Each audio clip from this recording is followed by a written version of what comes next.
Welcome to Karman Co-Education Strive to Excellence. Hello everyone, welcome to Karman coeducation. सो आज हम लोग पढ़ने वाले हैं लीगल रीजनिंग के बारे में। तो अगर आपको ये वीडियो अच्छा लगे, आपको इसके बारे से नॉलेज डराइव हो, तो प्लीज़ इस वीडियो को शेयर करें, चैनल को सब्सक्राइब करें और वीडियो को लाइक भी ज़रूर करें। तो चलिए, आज हम इससे पहले जो भी क्लासेस थी उसमें हमने पता किया कि CSEET क्या होता है, उसके और एग्ज़ाम्स की प्रिपरेशन कैसे करनी चाहिए और सारी चीज़ें। उसमें मैंने आपको एक बहुत ही इम्पॉर्टेंट सब्जेक्ट के बारे में बताया था, दैट इज़ लीगल रीजनिंग। कि लीगल रीजनिंग क्या होता है। एक तो law that is related to legal, और लीगल के साथ भी रीजनिंग तो डिफरेंट होती है, दैट्स लॉजिकल रीजनिंग और रीजनिंग। तो लीगल रीजनिंग क्या होता है, तो चलिए सबसे पहले हम इसके बारे में पता करते हैं कि लॉ क्या होता है। Law is a system of rules in which a particular country और community recognise as regulating the actions of its member. इसका मतलब ये होता है कि लॉ जो है वो एक सिस्टम है of rules which a particular country, एक पर्टिकुलर कंट्री जो है जो पर्टिकुलर रूल्स बनाती है फॉर अ कम्युनिटी, जिसको रिकॉग्नाइज करती है और रेगुलेट करती है उसके एक्शंस को। तो इसको कहते हैं लॉ। इसको हम अगर सिंपल लैंग्वेज में ये बोलें तो ये लॉ का मतलब ये होता है कि ऐसे रूल्स एंड रेगुलेशंस जिसको एक पर्टिकुलर कंट्री बनाती है और which is recognised as regulated the actions of its member, जो उसके मेंबर्स को, लाइक जो सिटीजन्स होते हैं उनके जो एक्शंस को है वो रिकॉग्नाइज करती है और रेगुलेट करती है। ठीक है, तो चलिए, ये हमें बेसिक पता चल गया कि रीजनिंग क्या होता है। अब हमें पता करना है कि लीगल एप्टीट्यूड और का सेक्शन जो है, जो कि रीजनिंग में आता है, वो एग्जैक्टली हमें इसमें क्या पढ़ना होता है। ठीक है, तो हम चलिए इसके बारे में बता करते हैं कि एक तो रीजनिंग है, उसके बाद लीगल एप्टीट्यूड है। तो क्या है इसमें, तो लीगल एप्टीट्यूड सेक्शन जो है वो लीगल रीजनिंग का जो होता है वो बेसिकली आपकी लीगल नॉलेज को नहीं देखता है। ऑब्वियसली आप अगर किसी की भी एग्जाम के एंट्रेंस में जा रहे हैं, लाइक आप क्लैट में जा रहे हैं, आप CSEET में जा रहे हैं, आप जिसमें भी जा रहे हैं, तो जो लीगल एप्टीट्यूड का सेक्शन है ना, वो कभी भी आपकी लीगल नॉलेज चेक नहीं करेगा, क्योंकि सीधे सीधे नाम से ही लग रहा है कि it is related to the reasoning, it is not related to your knowledge. तो जहाँ पे हम नॉलेज के बारे में बात होगी वहाँ पे एग्जैक्ट आपको पर्टिकुलर सब्जेक्ट्स के बारे में या पर्टिकुलर एक्ट्स के बारे में पूछा जाएगा। But when it comes to legal aptitude, तो वहाँ पे आपकी लीगल नॉलेज नहीं, लीगल रीजनिंग को चेक करते हैं। और वो कैसे करते हैं, देखिए, आपको ऐसे बहुत सारे क्वेश्चंस आएंगे जिसमें आपको लिखा होगा कि ये प्रिंसिपल है, उस पर रिलेटेड इश्यूज दिए होंगे और उससे आपको उसका आंसर देना है। तो वो प्रिंसिपल जो है दैट इज लॉ, वो एग्जैक्टली जो नॉलेज है ना, लीगल नॉलेज, वो आपको प्रिंसिपल के फॉर्म में दी हुई होगी। तो उस प्रिंसिपल को यूज करके with the help of your reasoning आपको उस चीज़ का आंसर देना है। तो आपको समझ आ गया कि बेसिकली लीगल रीजनिंग का क्या मतलब होता है। ठीक है, it means that you have a critical examine the question with the help of your reasoning but not with the legal knowledge, क्योंकि legal knowledge जो है ना वो आपको क्वेश्चन में ऑलरेडी दी हुई होगी। तो आपको अपने बिल्कुल क्रिटिकल एग्जामिन करके और उस क्वेश्चन का आंसर देना है with the help of your reasoning skills but not with the help of your legal knowledge. Okay, चलिए अब आगे हम पढ़ते हैं कि अगर हमें लीगल एप्टीट्यूड पढ़ना है तो CSEET के सिलेबस में क्या क्या है। ठीक है, तो चलिए देखते हैं। पहला आता है Indian constitution act. Indian constitution जो है उसको हम लोग कहते हैं कि it is a grand norm, it is a Bible for every law student और every one who is practising a law. तो when it comes to law, when it comes to legal aptitude, तो obviously Indian constitution act जो है वो आपको आना ही आना चाहिए, जो कि 1950 में आया था। This is a very basic thing और it this talks about everything and fundamental rights and everything. तो ये तो बहुत ही बेसिक चीज़ है, ये तो आपको आनी ही आनी चाहिए। The second thing is element of journal law, contract act and law of torts.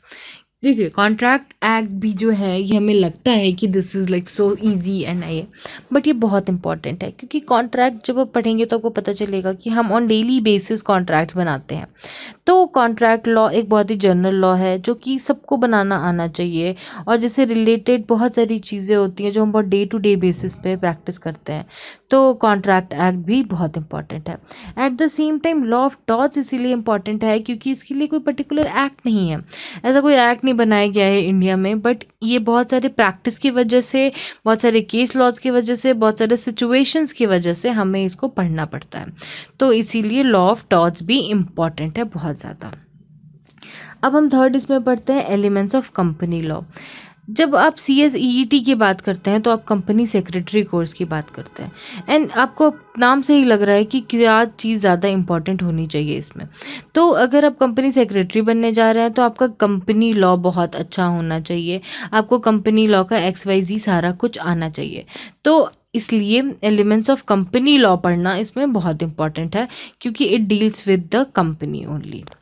अब है fourth cheese, elements of company secretary legislation. फिर वही बात मैं आपको कहना चाहूँगी कि अगर आप कंपनी सेक्रेटरी कोर्स के लिए जा रहे हैं तो आपको पता होना चाहिए कि इसके एलिमेंट्स क्या क्या हैं, what are the elements of company secretary legislation. तो ये एक्सप्लिसिटली सिर्फ CSEET के लिए होता है, ये और किसी एग्जाम में नहीं आता है। वो आपको इसीलिए भी समझ आ रहा होगा क्योंकि आपको जब CS बनना है तो आपको उसके बारे में पता होना चाहिए। And the fifth thing is legal reasoning. जैसे कि मैंने आपको क्वेश्चंस बताए कि प्रिंसिपल दिया होगा, उससे रिलेटेड इश्यूज दिए होंगे, फिर उससे रिलेटेड आंसर्स होंगे, आपको बहुत सारी रीजनिंग की चीज़ दी हुई होगी कि this is that, tell me is this the logical, this the correct reason for the particular answer. तो आपको इसमें अपनी बहुत ज़्यादा रीजनिंग को यूज़ करना है और उसके बाद आपको उस क्वेश्चन का आंसर देना है।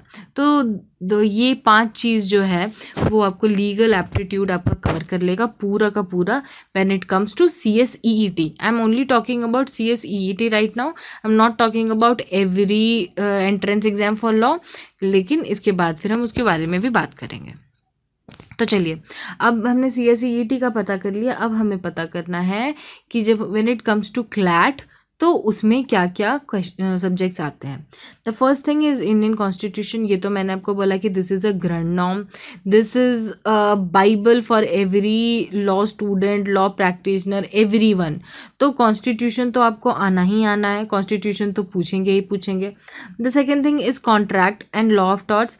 देखिए कॉन्ट्रैक्ट जो है वो मैंने आपको बोला कि डे टू डे बेसिस पे हम उसको यूज़ करते हैं, डेली बेसिस पे हमारे कॉन्ट्रैक्ट की चीज़ें होती हैं, और नॉट ओनली डेली बेसिस, जब हम किसी हाई एंड काम भी कर रहे हैं, कहीं जब हमारे क्लाइंट्स हैं, हमारे अगर हम किसी कंपनी में भी काम कर रहे हैं, तो हर जगह हमें एक कॉन्ट्रैक्ट बनाने का काम तो दिया ही जाता है।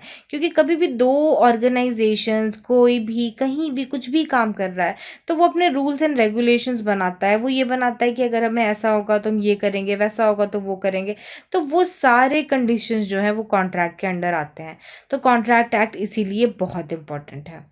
लॉ ऑफ टॉर्ट्स भी मैंने बोला कि सिचुएशंस के अकॉर्डिंग, इतने सारे केस लॉज के अकॉर्डिंग, प्रेसिडेंट्स के अकॉर्डिंग लॉ ऑफ टॉर्ट्स बहुत इंपॉर्टेंट है, इसीलिए उसको भी पढ़ना ज़रूरी है। The third thing is legal reasoning, जो कि मैंने आपको बताया कि प्रिंसिपल्स, इश्यूज, रीजंस, ऐसे क्वेश्चंस आएंगे जो कि आप रीजनिंग स्किल्स चेक करेंगे, जो कि ये देखेंगे कि आप क्रिटिकली एग्जामिन कर पा रहे हैं या नहीं सिचुएशन को। अगर आपको ये लिखा है प्रिंसिपल में कि चोरी करना जो है इट्स अ ऑफेंस, और उसके बाद अगर नीचे उसमें इश्यूज लिखे हैं कि किसी ने चोरी की है, तो क्या ये करेक्ट है, तो इस टाइप के क्वेश्चंस आएंगे। तो ऑब्वियसली आपको जो प्रिंसिपल दे रहे हैं उस प्रिंसिपल में आपको खुद लॉ बता दिया जा रहा है, वो आपको बता दिया जा रहा है कि एग्जैक्टली जो IPC है या फिर कोई भी पर्टिकुलर लॉ है वो क्या कहना चाह रहा है। लेकिन आपको फिर उससे एक सिचुएशन दिया जा रहा है कि क्या आपको ये समझ आ रहा है ऊपर जो भी सिचुएशन दी हुई है। तो इसीलिए ये लीगल रीजनिंग का पार्ट बहुत इंपॉर्टेंट है।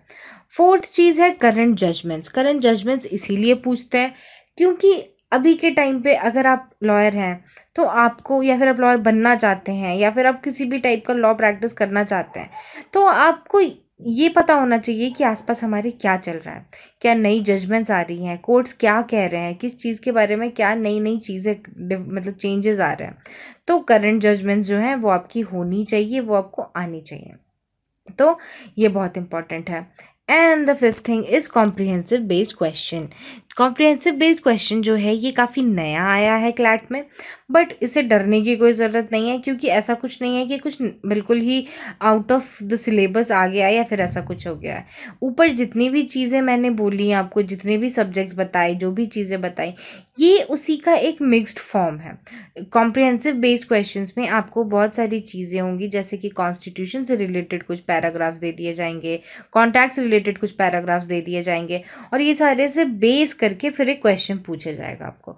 जो मैंने बेसिकली लीगल रीजनिंग का जो पार्ट बताया आपको, ये उसका थोड़ा कॉम्प्रिहेंसिव प्रोसेस होगा, एक कॉम्प्रिहेंसिव फॉर्म होगा, बट ये क्वेश्चंस उसी टाइप के होंगे। तो आपको इससे ज़्यादा डरने की ज़रूरत नहीं है। तो चलिए, इससे आपको पता चल गया कि लीगल एप्टीट्यूड, लीगल रीजनिंग, इसके कैसे क्वेश्चंस होते हैं, क्या होता है लीगल एप्टीट्यूड, क्या होता है, कैसे उसको डील करें, और उसमें कितनी लीगल नॉलेज की आपको ज़रूरत है। तो तब तक आप इसको पता कीजिए, अपने आप में वो कीजिए कि कैसे आपको लीगल रीजनिंग के क्वेश्चंस करने हैं। और बाकी मैंने आपको बता दिया है कि क्या क्या टाइप के क्वेश्चंस आते हैं, क्या क्या टाइप के क्वेश्चंस नहीं आते हैं। एंड प्लीज़ इस वीडियो को शेयर करें, क्योंकि ये बहुत ज़्यादा इम्पॉर्टेंट है हर उस इंसान के लिए जो भी किसी एंट्रेंस एग्ज़ाम के लिए, लॉ के लिए अगर प्रिपेयर कर रहा है, तो उसको एक बहुत ज़्यादा अच्छा बैकग्राउंड मिलेगा इससे। Till then, happy learning.